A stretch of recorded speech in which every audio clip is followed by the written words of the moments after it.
오늘 말씀은 다윗이 언약궤를 예루살렘으로 운반하는 내용을 다루고 있습니다. 언약궤는 이스라엘에게 매우 중요한 것이죠. 하나님께서 직접 모세를 통해서 언약궤를 만들라는 명령을 하셨고, 또 언약궤를 어떻게 만들지, 얼마의 크기로 어떤 재료로 만들지 하나님께서 직접 지시한 것이었기 때문입니다. 하나님께서는 언약궤를 통해서 이스라엘 백성들에게 찾아오셔서 이스라엘 백성들에게 말씀하시고, 또 이스라엘 백성들의 죄를 용서해 주셨습니다. 이스라엘 백성들은 광야 생활을 하는 동안에 이 언약궤를 중심으로 그들이 진을 쳤고 또 행진을 했습니다. 언약궤가 이스라엘 백성들에게 있다는 것은 곧 하나님이 이스라엘 백성들 가운데 있다는 것을 의미합니다. 다시 말하면 언약궤는 하나님의 임재를 상징하는 것이죠. 안타깝게도 이 언약궤가 사울왕 시대에 블레셋에게 빼앗기는 그런 일이 일어나지 않습니까? 그러나 언약궤가 블레셋에 갔을 때 블레셋에 재앙이 일어났기 때문에 이스라엘로 다시 오게 되었고, 오랫동안 이스라엘에 머무르게 되었습니다. 그런데 다윗이 이제 온 이스라엘의 왕이 되고, 그리고 예루살렘을 새 수도로 정한 이후에 어떤 생각을 하게 되느냐면 언약궤를 예루살렘으로 옮겨오자, 이런 생각을 하게 된 겁니다. 왜냐하면 다윗은 자신이 왕이 된 것은 하나님이 자신을 선택하시고 자신을 불러주셨기 때문에 왕이 되었다고 굳게 믿고 있기 때문입니다. 그리고 이스라엘이 이만큼 안정되고 그리고 부강한 나라로 성장하는 것도 전적으로 하나님의 은혜라는 것을 알고 있었기 때문입니다. 그래서 다윗은 내가 왕이지만 이 나라의 진정한 왕은 하나님이시다. 나는 하나님의 종으로서 하나님의 뜻을 받들어 하나님의 백성을 다스리겠다. 이런 의지로 언약궤를 예루살렘으로 옮기려고 한 것입니다. 오늘 본문 1절에서 5절의 말씀을 보면 다윗이 얼마나 언약궤를 옮기기 위해서 정성을 쏟고 또 애를 쓰고 있는지를 잘 보여줍니다. 오늘 1절에서 5절의 말씀이 보여주고 있는 다윗의 믿음은 참으로 열심히 있는 믿음이고 사모하는 믿음입니다.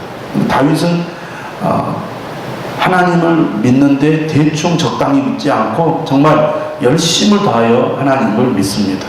그리고 정말 하나님의 은혜를 간절히 사모합니다. 어렸을 때부터 다윗은 하나님을 의지했고 또 하나님의 도우심을 경험했던 사람이기 때문에 다윗은 왕이 된 이후에도 더욱 하나님을 사모하고 열심을 다하여 하나님을 믿는 그런 모습을 보여주고 있습니다. 1절에 보니까 다윗이 이스라엘에서 뽑은 무리 3만 명을 다시 모았습니다. 그리고 이 3만 명과 함께 바알레 유다, 이곳이 바로 기럇 예아림이죠. 그동안 언약궤가 머물러 있었던 기럇 예아림으로 가게 됩니다. 3만 명이라는 숫자가 동원이 되었다는 것은 엄청난 축제고 행사라는 것을 보여주는 것입니다. 여러분, 3만 명이 적은 수가 아니죠. 옛날 고대 시대에 인구가 지금처럼 많이 없던 그런 시대에 3만 명이라는 무리가 언약궤를 운반하기 위해서 동원이 되어서 동참을 한다. 이것은 아주 성대한 행사라는 것을 보여주는 겁니다. 언약궤 크기가 어느 정도냐? 지금 이 앞에 있는 강대상 정도밖에 되지 않아요. 이렇게 별로 크지 않는 궤짝이죠. 언약궤를 운반하는데 3만 명이 동원이 된다. 아마 멀리 있는 사람은 언약궤가 보이지도 않을 거예요. 사람은 많죠. 언약궤는 조그맣죠. 그러니 멀리서 언약궤가 어디 있는가 보자 하고 그 참여한 많은 무리들 가운데는 언약궤가 시야에 들어오지 않을 수도 있어요. 오늘 본문에 보니까 3절에 그들이 하나님의 궤를 새 수레에 싣고 산에 있는 아비나답의 집에서 나오는데 아비나답의 아들 우사와 아요가 그 새 수레를 모니라고 되어 있습니다. 새 수레라는 말이 2번이 반복되고 있습니다.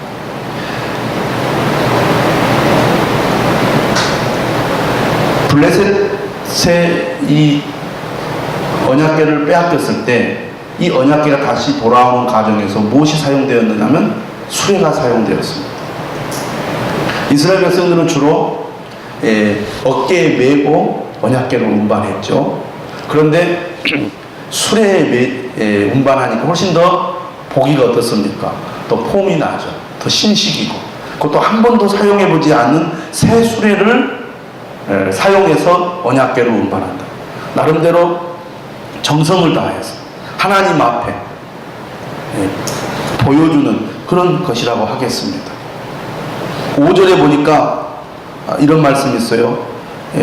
다윗과 이스라엘 온 족속은 잣나무로 만든 여러 가지 악기와 수금과 비파와 소고와 양금과 제금으로 여호와 앞에서 연주하더라.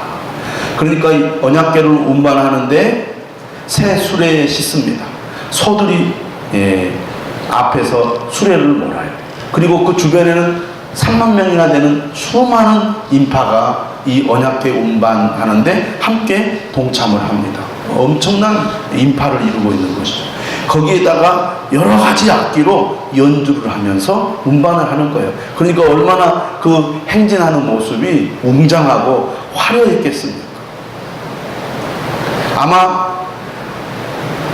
그 주변에 사는 사람들이 다 구경했을 거예요. 야, 정말 엄청난 지금 행사가 벌어지고 있구나. 마치 우리나라에 무슨 옛날에 국군의 날 행사하면 군인들이 동원을 하면서 행진을 할 때 많은 사람들이 이렇게 구경하지 않습니까? 그런 것처럼 지금 성대하게 언약궤 운반 행사를 하고 있는 겁니다. 이것은 나는 하나님을 사랑합니다. 나에게 하나님은 가장 소중한 분입니다. 나는 하나님을 의지하며 살겠습니다. 나는 하나님을 온전히 따르는 그런 삶을 살겠습니다. 다윗의 그 믿음, 그 열심히 있는 믿음, 그리고 하나님의 은혜와 도우심을 간절히 사모하는 그 믿음을 이 언약궤 운반 행사를 통해서 다윗은 아주 잘 보여주고 있습니다. 자, 그런데 문제가 생겼죠. 6절에 보니까 나곤의 타작마당에 이르렀을 때 소들이 뜁니다. 소들이 뛰니까 수레 위에 놓여져 있던 언약궤가 어떻게 했습니까? 흔들리면서 떨어지려고 했겠죠. 여러분, 하나님의 궤가 떨어져 가지고 파손이 되면 안 되잖아요. 그러니까 너무나 당연하게 우사가 이 언약궤를 잡았습니다. 떨어지지 않도록. 잘한 거잖아요. 잘한 거 아닙니까? 만약에 떨어져 가지고 언약궤가 파손되면 어떻게 되겠어요? 안 되잖아요. 그러니까 정말 민첩하게 언약궤를 탁 붙잡고 떨어지지 않도록 했단 말이죠. 다행이다. 다행이다. 또 아마 그 주변에 있었던 다윗이나 다른 사람들도 깜짝 놀랐을 겁니다. 소들이 갑자기 뛰니까 아무렇지 않게 가다가 갑자기 뛰니까 얼마나 놀랬겠어요. 언약궤가 떨어질까봐. 그런데 우사가 아주 그냥 민첩하게 잡아가지고 언약궤가 떨어지지 않게 하니까 한숨을 내쉬면서 아마 박수를 쳤을지도 몰라요. 잘했다고. 잘했다고. 또 우사 자신도 정말 내가 나와 아효가 이 새 수레를 모는데 이렇게 정말 임무를 잘 안수하게 되어서 너무 기쁘다 이렇게 생각하고 있었을지 모릅니다. 그런 찰나에 하나님께서 우사를 쳐서 우사를 현장에서 죽게 하신 거예요. 그러니 얼마나 놀랐겠습니까? 잘했다고 생각했는데 놀란 거예요. 그래서 8절에 보니까 이런 표현이 나와요. 여호와께서 우사를 치심으로 다윗이 분하여 여러분, 내 마음의 진심을 알아주지 않고 내가 정말 정성을 다해서 내 진심을 표현했는데 내 진심을 묵살해버리고 오히려 나에게 잘못했다고 추궁을 하거나 비난을 할 때 우리가 어떤 반응을 갖게 됩니까? 분노하게 되죠.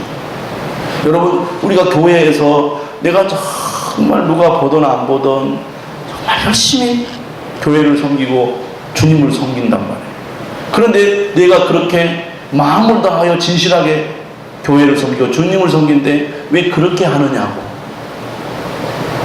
이렇게 나에게 책망을 하거나 나를 비난한다면 화가 나지 않겠습니까? 왜 내 마음을 못 알아주고 나에게 이럴 수가 있느냐고, 너무한 거 아니냐고, 화가 나는 게 너무나 당연한 거죠. 다윗의 분노는 어떻게 보면 너무나 당연한 듯 보입니다. 그래가지고 다윗이 어떻게 생각하냐면, 하나님 어떻게 이럴 수가 있어요? 이 언약궤를 내가 예루살렘으로 옮기려고 하는 것은 나는 이제 하나님 중심으로 하나님을 잘 믿겠다고 한 건데, 이 언약궤를 옮기는 것을 하나님은 못마땅하게 여기고 복을 주는 게 아니고 화를 주시니, 하나님 내가 무서워서 이제는 하나님을 내가 가까이 할 수 없겠네, 이런 마음이 딱 든 겁니다. 그래가지고 10절에 다윗이 여호와의 궤를 옮겨 다윗성 자기에게로 메어가기를 즐겨하지 아니하고, 나는 정말 하나님을 사랑하고 하나님을 잘 믿어보려고 열심히 봉사하고 열심히 노력했는데 내 진심을 알아주지 않고 오히려 나에게 해를 끼쳤으니 하나님 어떻게 그럴 수가 있습니까? 나 이제 하나님 열심히 안 믿을 거예요. 나 열심히 봉사하지 않을 거예요. 하고 지금 다윗이 하나님을 향하여 거부하는 걸 보인 겁니다. 내 진심, 내 열심, 이런 하나님을 사모하는 내 이 마음을 못 알아주고 오히려 나를 오해하고 나에게 오히려 해를 주니까 다윗이 화가 난 거죠. 그리고 하나님이 두려운 겁니다. 그게 오늘 이 본문 앞부분에 나오는 내용이에요. 바라고 기대한 대로 되지 않았기 때문에, 정말 선한 의도로 하나님을 사모한 마음으로 한 것인데 오히려 하나님께서 이 언약궤 운반에 대해서 하나님께서 화를 내시고 엄청난 벌을 내리신 것을 다윗은 너무나 깜짝 놀라게 된 것입니다. 그런데 여러분, 오늘 이 일이 왜 일어났습니까? 다윗이 왜 분노하고 언약궤를 메어가기를 즐겨하지 않았습니까? 사실은 하나님을 오해한 것은 다윗이죠. 하나님이 다윗을 오해한 것이 아니고 사실은 다윗이 하나님을 오해한 거죠. 오늘 본문이 가르쳐주는 본질은 무엇입니까? 다윗은 열심히 있는 사람이었습니다. 다윗은 사모하는 그런 마음을 가진 참으로 훌륭한 믿음의 사람이었습니다. 그런데 오늘 본문 6절에서 10절의 말씀이 가르쳐주는 중요한 진리는 뭡니까? 열심 있는 믿음보다 더 중요한 것은 순종하는 믿음이라는 것입니다. 할렐루야. 네, 순종하는 믿음. 나는 열심히 했는데, 나는 최선을 다했는데, 나는 정성을 다해서 내 마음을 다 쏟았는데 하나님 어떻게 이 내 마음을 못 알아주십니까? 많은 사람들이 언제 실망하고 시험에 듭니까? 신앙생활을 적당히 하는 사람들이 시험에 드는 게 아니고 열심을 내는 사람이 시험에 들어요.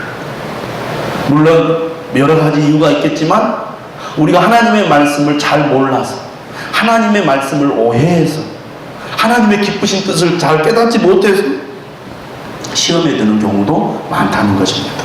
오늘 다윗이 그런 경우라고 하겠습니다. 자, 그래서 이 언약궤가 어디로 갑니까? 가드 사람 오벳 에돔의 집으로 가게 되었습니다. 오벳 에돔은 역대상 15장에 보니까 베레스 우사에서 가장 가까이 거주하던 레위인이었습니다.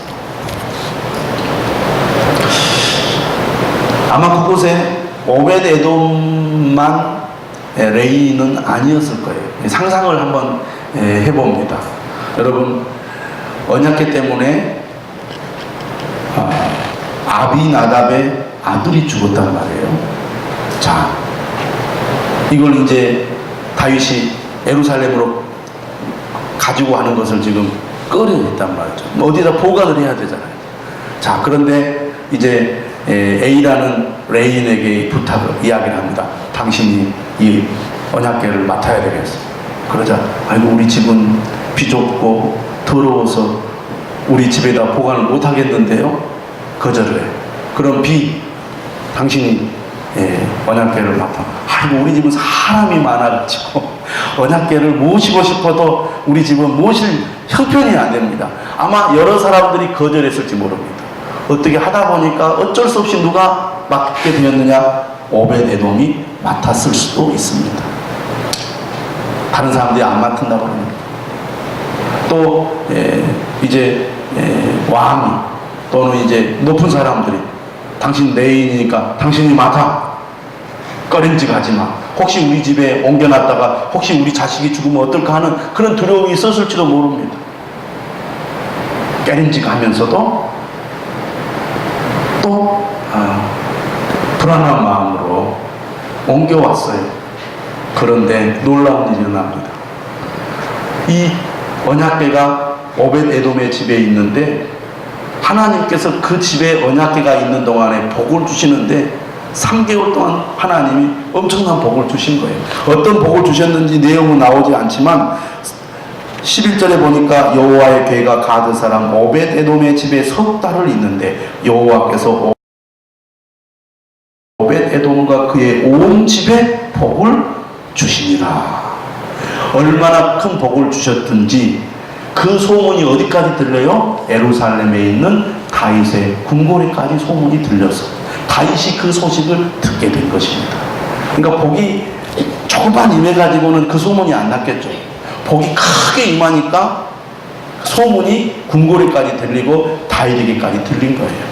여러분, 다윗은 어떤 사람입니까? 다윗은요, 하나님의 은혜를 사모하는 거예요. 언약궤가 오벳에돔의 집에 있는 동안에 하나님이 그 집에 복을 주셨다는 소식을 들어요. 12절에. 그러자 다윗이 어떤 마음을 얻게 됩니다.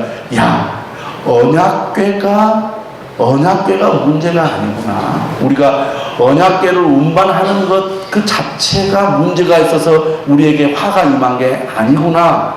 하나님의 임재를 상징하는 언약궤가 있으면 그곳에는 하나님의 복이 있구나. 내가 그 복을 어떻게 마다할 수 있어?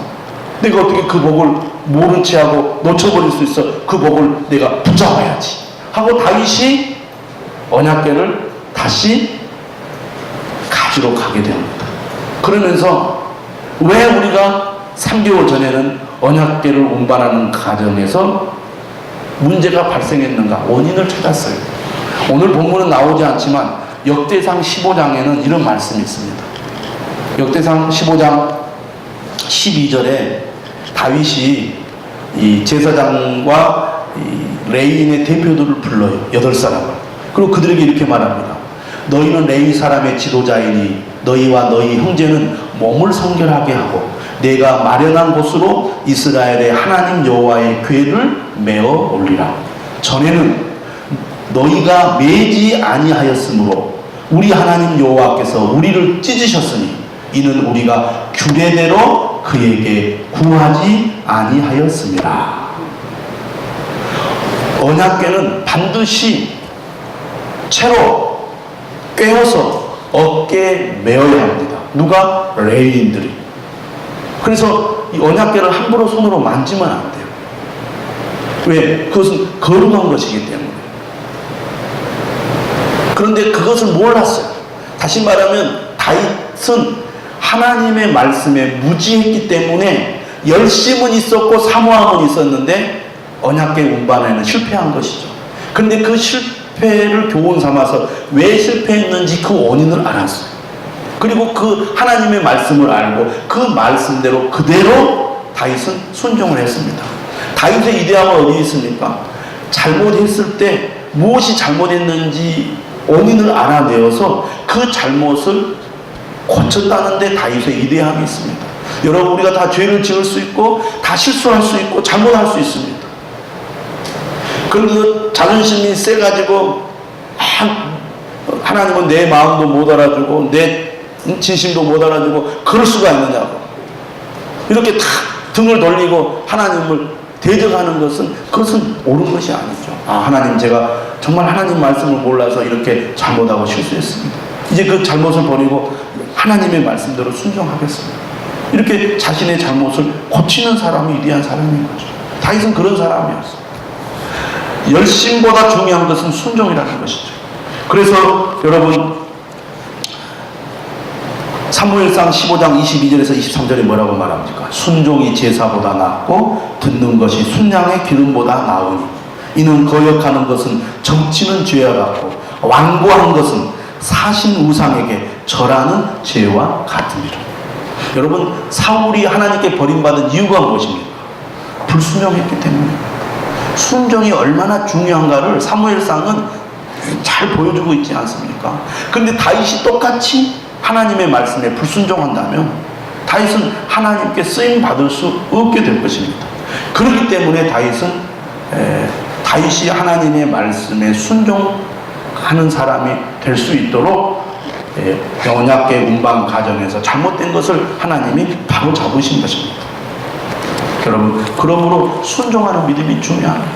우리가 불순종했다면 또 그것을 깨달았다면 회개하고 돌이켜서 순종하는 사람이 되어야 할 줄로 믿습니다. 할렐루야. 그래서 다윗이 드디어 이제 하나님의 말씀대로 순종하여 언약궤를 레위 사람들로 하여금 매개해서 드디어 어디로 운반을 하게 됩니까? 다윗성으로 운반을 하게 됩니다. 13절에 보니까 다윗이 소와 살찐 송아지로 제사를 드렸다고 되어 있습니다. 그리고 14절에 보면 다윗이 여호와 앞에서 힘을 다하여 춤을 추었다. 이러한 모습을 본 다윗과 온 이스라엘 족속이 즐거이 환호하면서 나팔을 불고 여호와의 궤를 메어왔다고 되어 있습니다. 다윗은 이제 하나님의 궤가 예루살렘에 들어오면 이제는 이 나라는 하나님이 지켜주시기 때문에 하나님이 이 나라의 참된 주인이 되시기 때문에 이 나라는 안전하고 이 나라는 강해지며 이 나라는 하나님의 놀라운 복을 받게 될 것이다. 그것을 다윗이 이제는 기대를 하게 되니까 너무 기쁘고 감격이 된 거예요. 다윗이 왕이 된 것도 전적으로 하나님의 은혜잖아요. 하나님이 다윗을 불러주셨고 하나님이 다윗을 선택해 주셨고 하나님이 다윗을 지켜주셨고 보호해 주셨기 때문에, 그리고 때가 되어 다윗이 왕이 되도록 하신 것도 전적으로 하나님의 은혜였다는 것을 다윗이 너무나 잘 알았어요. 그래서 여러분, 오늘 본문 21절에서도 뭐라고 말해요? 나를 택하사 나를 여호와의 백성 이스라엘의 주권자로 삼으셨다. 이렇게 다윗이 고백하지 않습니까? 다윗은 너무나 기뻐서 하나님을 향하여 어린아이와 같은 마음으로 찬양과 경배를 드리고 있습니다. 오늘 이 사무엘하 후반부의 말씀은 다윗이 어떤 예배자인가를 잘 보여주고 있습니다. 하나님 앞에 예배를 드리는 예배자는 어떤 마음으로 어떤 태도로 예배를 드려야 할 것인가를 이 후반부는 잘 보여주고 있습니다. 힘을 다하여 춤을 췄어요. 어린아이처럼. 그것을 누가 봅니까? 16절에 보니까 사울의 딸 미갈이 창으로 내다봅니다. 그러면서 다윗 왕이 여호와 앞에서 뛰놀며 춤추는 것을 보고 심중에 그를 업신여겼어요. 왜 업신여길까요? 왕이 되어가지고 채통을 버리고 옷이 벗겨지도록 춤을 추니 아휴, 창피하고 부끄러워서 견딜 수가 없었던 거예요. 하나님의 궤가 얼마나 소중한지를 미갈은 몰랐어요. 단지 왕이 왕으로서의 채통을 지키는 것만 소중하게 여긴 것입니다. 다윗은 언약궤를 예루살렘으로 이제 가지고 와서 번제와 화목제를 하나님 앞에 드립니다.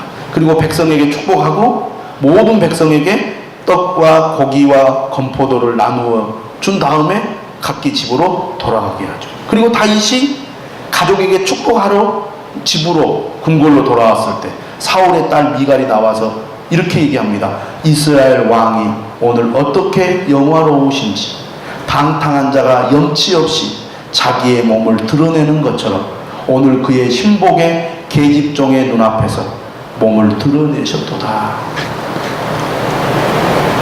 신하들의 아내들이 보고 있는데 왕이 창피한 줄도 모르고 완전히 방탕한 사람인 것처럼 자기의 몸을 드러내면서 춤을 추면 말이 되겠습니까? 그런 얘기예요. 그런데 다윗이 뭐라고 말합니까? 이는 여호와 앞에서 하나님이라. 하나님이 너의 아버지와 그의 온 집을 버리고 나를 택하셨다. 나를 여호와의 백성 이스라엘의 주권자로 삼으셨다. 그런데 내가 어찌 여호와 앞에서 뛰놀지 않을 수 있겠느냐? 내가 이보다 더 낮아져서 스스로 천하게 보일지라도 네가 말한 바 계집종에게는 내가 높임을 받으리라. 어린아이와 같은 마음. 찬양하라. 배종호 집사님 피곤하시죠? 우리 배종호 집사님 앞에서 탬버린으로 막 춤을 이렇게 치면 어떤 분들은 속으로 그럴 거예요. 아이고, 나이가 70이나 들어가지고 주책도 없고 창피한 줄도 모르는가 막 뒤에서 앉아서 보고 있는 사람들이 창피하게 생각할 수도 있어요. 이렇게 지금 하니까 근데요, 다윗이 지금 우리 배종호 집사님 춤을 춘 거예요. 할렐루야. 하나님 앞에서는 어린아이 같이 해야 되거든요. 우리는 체면 차리느라고 다 같이 찬양합시다. 딱 경건한 마음으로, 예, 얼굴 표정도 다 근엄하게 박수 치세요. 그래, 박수도 그냥 이렇게 치는 말이죠. 예. 혹시 내가 너무 막 흥분하면 다른 사람들이 손가락질 하지 않을까? 아이고, 저 사람 정말 채통도 없이 어떻게 저런가. 근데 오늘 다윗을 보면요, 하나님 앞에서는 어린아이, 하나님 앞에서는 정말 순수하게 하나님, 그게 예배자죠. 다른 사람 눈치 보고 예배를 드릴 때 정말 내 마음과 정성을 쏟아서 하나님을 찬양하지 않고 그냥 형식적으로 예배 드리는 것을 하나님은 기뻐하지 않아요. 다윗과 같은 그런 예배자를 하나님은 원하신다는 것입니다. 할렐루야. 사람의 눈치 채면 따지지 말고 하나님 앞에 어린아이 같은 마음으로 기뻐하고 즐거워하시기를 바랍니다. 여러분, 어린아이가요, 부모님이 원하는 것을 줬을 때요, 야, 신난다, 발짝발짝 뛰고 막 좋아하잖아요. 순수한 어린이의 마음에는 자기가 원하는 것을 얻었을 때 그 기쁨을 감추질 않아요. 나이가 들수록 체면을 생각해서 좋아도 안 좋아한 척, 기뻐도 안 기쁜 척 자기의 감정을 감춘단 말이에요. 근데 우리가 하나님 앞에 예배를 드릴 때는 어린아이와 같은 그런 순수한 마음으로 하나님께 예배를 드려야 될 줄로 믿습니다. 오늘 말씀은 정말 우리에게 많은 걸 가르쳐줘요. 열심보다 중요한 게 순종입니다. 순종하는 믿음의 사람 되시기를 바랍니다. 그리고 정말 하나님이 은혜 주셨을 때, 하나님이 우리를 부르셨을 때, 우리가 하나님을 찬양하고 예배할 때 다윗과 같이 어린아이와 같은 마음으로 하나님을 예배하는 그런 여러분들이 되시기를 주님의 이름으로 축원합니다. 기도하겠습니다.